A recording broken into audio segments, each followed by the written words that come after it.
Operation সিঁদুর রাতারাতি ভারতীয় সেনার মুখ করে তুলেছে তাকে। কুচক্রীরা ভারতের ধর্মীয় বিভাজন তৈরি করতে চাইলেও কর্নেল সোফিয়া কুরেশি কোটি কোটি ভারতীয়র মনে জায়গা করে নিয়েছেন। সেই থেকেই কর্নেল সোফিয়া কুরেশির ব্যক্তিগত জীবন নিয়ে কৌতূহলের সীমা নেই।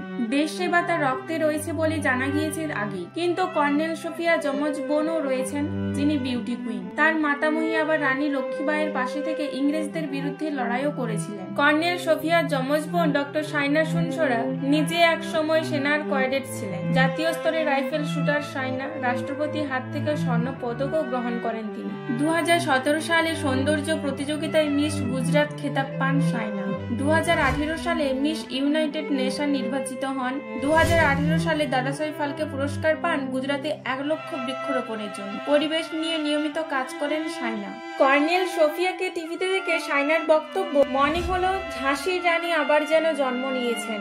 তবে তাদের পরিবারের মেয়েরা বরাবরই ব্যতিক্রমী। 1857 সালে সিপাহী বিদ্রোহের সময় কর্নেল সোফিয়া এবং সাইনার পরিবারের সদস্য ও সদস্যরা স্বাধীনতা সংগ্রামে সামিল হন। এমনকি কর্নেল সোফিয়ার প্রমাতামহী ঝাঁসি রানী লক্ষ্মীবাইয়ের পাশে যুদ্ধক্ষেত্রে লড়াইও করেছিলেন।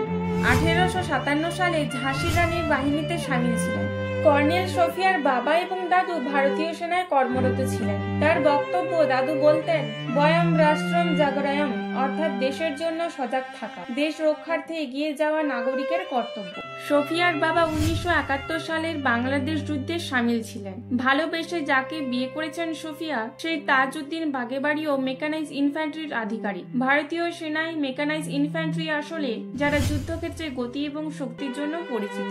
এটা মনে রাখা গুরুত্বপূর্ণ যে 1992 সাল পর্যন্ত ভারতীয় সেনাবাহিনীতে নারীদের কেবল যুদ্ধবিহীন ভূমিকা অন্তর্ভুক্ত করা হতো। বর্তমানে ভারতীয় সেনাবাহিনীতে নারীর প্রায় 4.5%, কিন্তু এই ধীর অগ্রগতি সত্ত্বেও বাধাগুলি রয়েই গেছে। এই ধরনের ক্ষেত্রে নারীদের সফল হতে কেবলমাত্র দক্ষতাই নয়, সাহস এবং ধৈর্যেরও প্রয়োজন।